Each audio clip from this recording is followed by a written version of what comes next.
Ang pag-uusapan natin ngayon ay yung mga iba't ibang misteryong pagkawala ng mga eroplano, barko at mga tao sa Devil's Triangle o mas kilala sa tawag na Bermuda Triangle. Ano ba ang kahindik-hindik na paliwanag kung bakit nangyayari ang mga misteryong ito?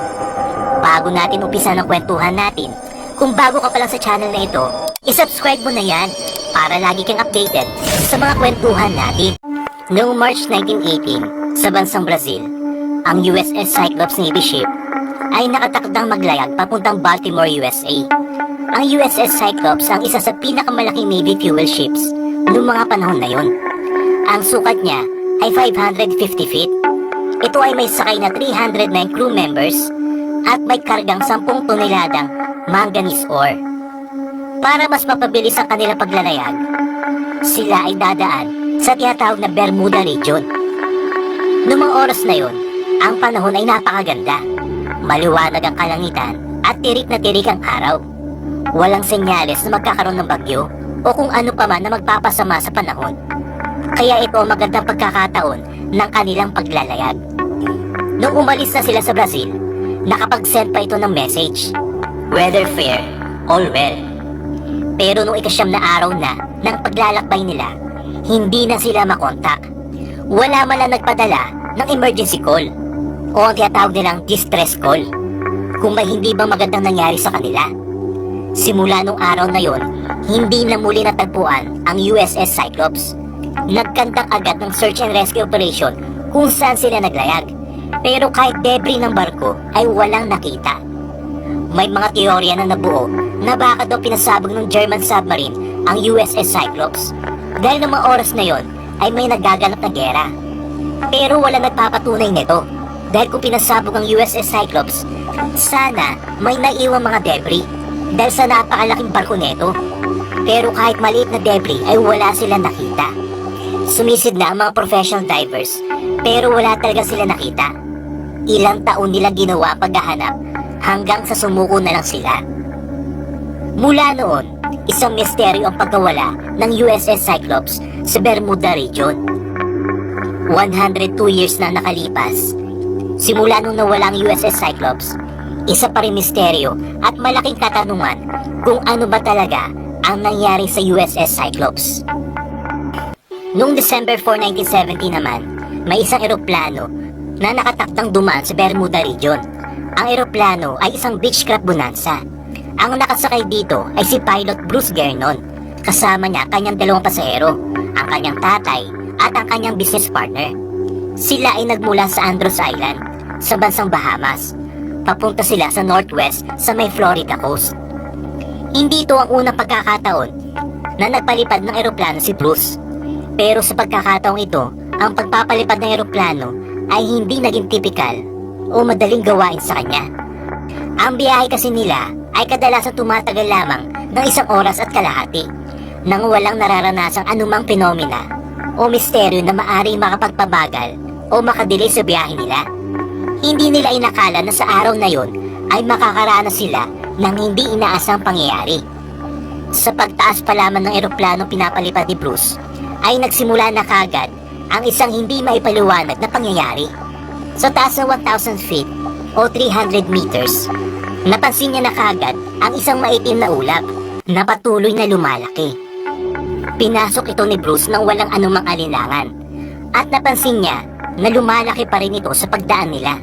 Nakalampas ang eroplano at walang anumang masamang bagay ang naranasan nila.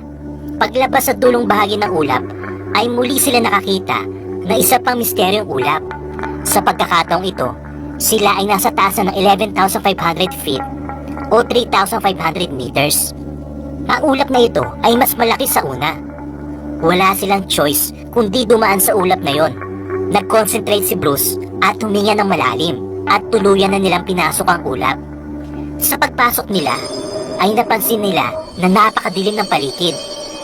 Napansin din nila ang isang liwanag pero napagtanto nila na hindi ito isang storm cloud at hindi naman umuulan sa paligid. Nagsimula na mag-alala at matakot si Bruce. Biglang may lumabas na mga flashes of light. Ito ay lumilitaw o nagpapakita at pagdaki nawawala na lang bigla. Napagtanto ni Bruce na ito ay hindi ordinaryong lightning. Dahil sa sobrang liwanag nito, at sa lawak ng nararating nito. Dahil bilang isang piloto, ilang beses na rin siya naka-experience ng mga nadadaan ng kidlat. Pero sa nakikita niya ngayon, ibang-iba ito sa mga kidlat na naranasan niya na dati. Kahit kinikilabutan na si Captain Bruce, patuloy pa rin siya sa paglipad na tumagal ng 30 minutes. Pero napansin niya, ang pinasukan nilang ulap ay parang ito din yung ulap kanina.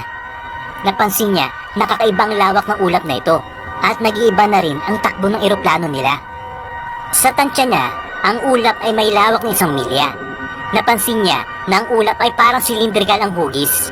Dahil malawak masyadong itim na ulap, pakiramdam niya na parang walang katapusan ng ulap na ito. At kinakabahan na siya na baka hindi sila makalabas dito. Kinakabahan na din siya dahil nag-iiba na rin ang takbo ng eroplano.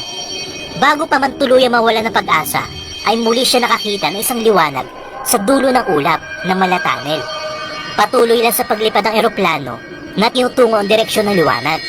5 minuto ang lumipas, sa wakas ay makakalis na sila sa malabangungot na karanasang ito. Ngunit sa hindi maipaliwanag na dahilan, ay muling nakaranas sila ng kakaibang bagay. Ang ulap ay tila bumabalot sa eroplano na para bang gusto na silang lamunin. Ang lahat ng electronic instrument ay nagloloko na rin o nagmamalfunction. Parang yung eroplano ay pinapatakbo ng sinuman o na ibang tao, o parang yung eroplano ay lumilipad sa hindi maipaliwanag na current. Lahat ng attempt ay ginawa ni Bruce para ayusin ang paglipad ng eroplano. Pero hindi niya talaga makontrol ito, at ang lipad lang nila ay diretso ng pauga-uga. Patuloy lang siya sa paglipad kahit kabado na at pawis na. Determinado siya na makalabas sa nakakatakot na ulap na ito kahit anong mangyari. Ang malatanol na ulap ay patuloy sa paglilit ng sukat at tila nabubuo ang vortex. Nauubusan na ng panahon si Bruce at kailangan na nila makalabas sa dimension na ito na mabilis. Ang sunod na 20 minuto ang maituturing bilang isa sa pinaka-intense na pangyayari sa kanyang buhay. Pero bigla nakalabas ang eroplano sa ulap. Napansin ni Bruce na walang bigat ang eroplano sa loob ng 5 segundo bago tuluyang makalabas sa ulap. Nung makalabas na sila, bigla naman nawala ang ulap at patuloy na sa paglipad ng eroplano. Bigla naman umayos ang mga electronic device nila. Agad na kinuha ni Bruce ang radio at kinontak ang ground control. Nais ni Bruce malaman ang eksaktong lokasyon nila. Ngunit sa pagtingin ng dispatcher sa green screen, ay lubang nagtataka siya. Wala kasi sa radar ang eroplano ni Bruce. Para pa naging invisible ang eroplano ni Bruce. Pero ilang segundo ang lumipas, nakita na ground control kung nasan sila. Sinabi ng dispatcher kay Bruce, ng eroplano nila ay nasa Miami airspace na. Dito nagulat si Bruce. Hindi siya makapaniwala sa narinig niya na nasa Miami na sila. Ang distansya kasi mula sa kanilang pinanggalingan hanggang sa Miami ay 250 miles o 400 kilometers. Ang karaniwang travel time dito ay tumatagal ng 1 hour and 30 minutes. Pero sa pagkakataong ito ay lumipad lamang sila ng 47 minutes. Ang ganitong uri ng eroplano ay maaari lamang lumipad sa bilis na 180 miles per hour o 290 kilometers per hour. Gumamit man tayo ng calculator, ay lalabas pa rin na imposible makarating ang eroplano ng ganong kabilis. Maaari nagkamali ang dispatcher, ngunit nung mahawi ang ulap, ay nakita ni Bruce na talagang nasa Miami na sila. Maayos na nag-landing ang eroplano sa Miami. Pagbaba nila, sabi niya sa sarili niya, oras na para tuklasin na misteryo sa totoong nangyari sa itim na ulap na yun. Sinuri agad ni Bruce ang gasolina ng kanilang eroplano. Laking gulat niya dahil konti lamang ang nabawas sa gasolina o hindi man lang nagamit ang fuel na dapat ay malaki na ang nabawas.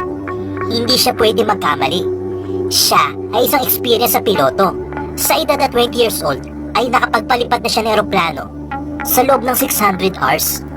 At sobrang sanay na siya sa airspace na kanyang dinaanan na napakaraming beses na. Kaya ang ginawa niya, nagtanong siya at kumonsulta sa mga professor at eksperto para humingi ng posibleng paliwanag sa kanyang naranasan. Ngunit bigo siya makahingi ng paliwanag o posibleng sagot sa totoong nangyari. Dahil dito ay gumawa na lamang siya ng mga teorya at nagsulat siya ng libro para dito niya ilagay yung mga naranasan niya at posibleng paliwanag sa mga nangyari. Ayon sa kanya, ang kanya napasok ay isang electronic fog na may kasamang white flashes. Ang iba ay may teorya na responsable ang dark energy sa ganitong phenomena. Ang parehong energy ay responsable sa patuloy na paglawak ng universe. Ang energy na ito ay may kakayahang makapag-curve ng time at space, katulad ng sa black hole. Kaya nakapag-form ito ng malatanal na hugis. Kaya siguro nakarating na mabilis ang eroplano ni Bruce sa Miami airspace. Ang dark energy ay isa lamang teorya at wala pang formal na pag-aaral patungkol dito. Ayon sa archive, merong 84 sunspot na naitala nung araw na yon at merong malaking solar wind na tumatakbo ng 440 miles per second. Ang ganitong factor daw ay may direktang epekto sa Earth atmosphere. Kaya daw yung mga electronic equipment at radar sa loob ng eroplano ay hindi maayos na gumana o bigla nag-malfunction. Para sa iba, ang electronic fog ay maaaring tama. Ang mga weirdong ulap ay nabubuo o talaga nagkakaroon sa ilang mga lugar sa ating mundo.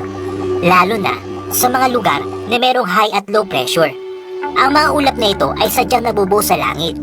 Maaaring ang mga ulap na ito ay nabuo bago pa lamang lumipad ang eroplano ni Bruce. Wala pa rin makapagpaliwanag kung bakit mabilis na nakarating sa Miami ang eroplano ni Bruce. Kayo, anong sa tingin nyo nangyari sa eroplano nila Bruce? Totoo kaya ang time vortex? Meron ba kayong alam na paliwanag dito? I-comment nyo naman sa baba nang malaman ko rin. Magkwentuhan na lang ulit tayo sa mga susunod na video natin. Hanggang sa muli!